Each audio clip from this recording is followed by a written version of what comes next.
We are expecting a new updated industrial strategy to be published later in April. We have already seen a new trade strategy with the trade policy review being published a month ago today. And of course, before that, at the end of last year, also the communication on a new EU-US agenda for global change. And in all of those initiatives, I think it's clear there is a new paradigm which is evolving here in Brussels.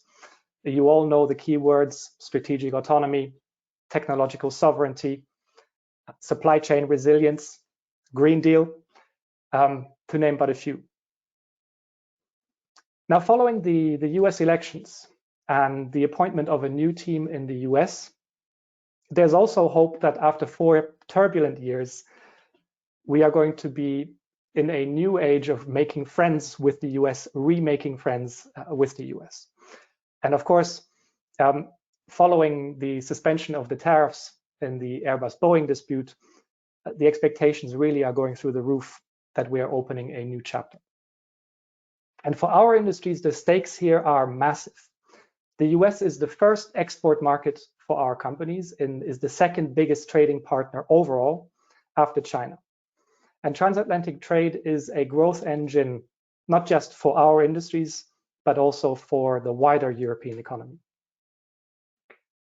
With the current optimism, we are starting to hope again that we may, over time, even be able to make progress on the 2 biggest prizes that our industries have been calling for.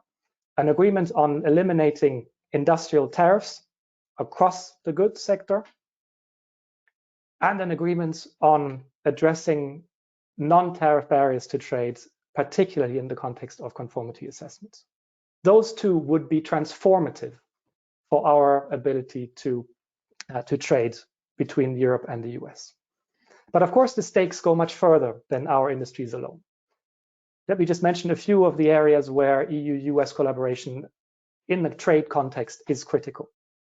First of all, recovery from the pandemic. Goes without saying that we would be struggling if we cannot leverage this engine of growth, which is the EU-US trade relationship.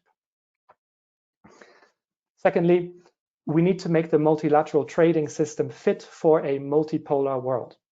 And WTO needs to be at the heart of this, and we need champions for that continued commitment to a multipolar, multilateral trading system.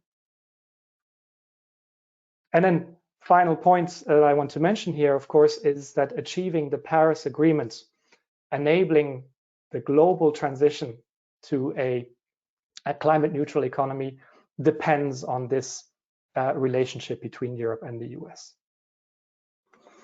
So no wonder that there is excitement and energy in the air like we haven't seen for a long time.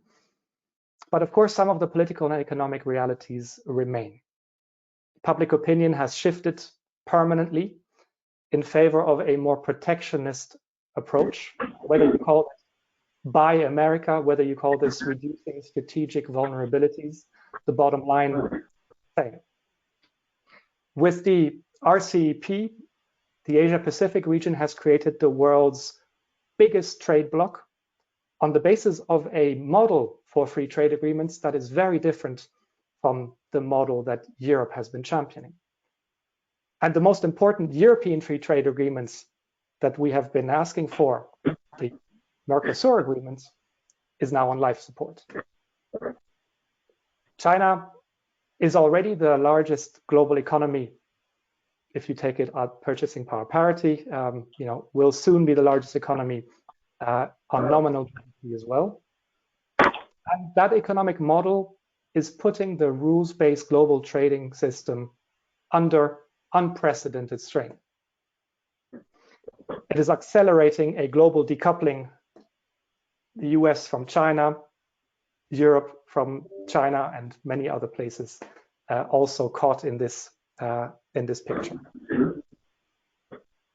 And of course, finally, EU-US trade disputes haven't magically disappeared overnight, right? The disputes on the Airbus-Boeing subsidies, even though the tariffs have been suspended is not yet resolved.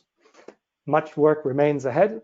And of course, the dispute around the tariffs on steel and aluminum is still very much alive. So before we get carried away and we get overly excited about a renewed EU-US alliance, this is a moment to take a deep breath, take a step back, and to unpack what is really going on.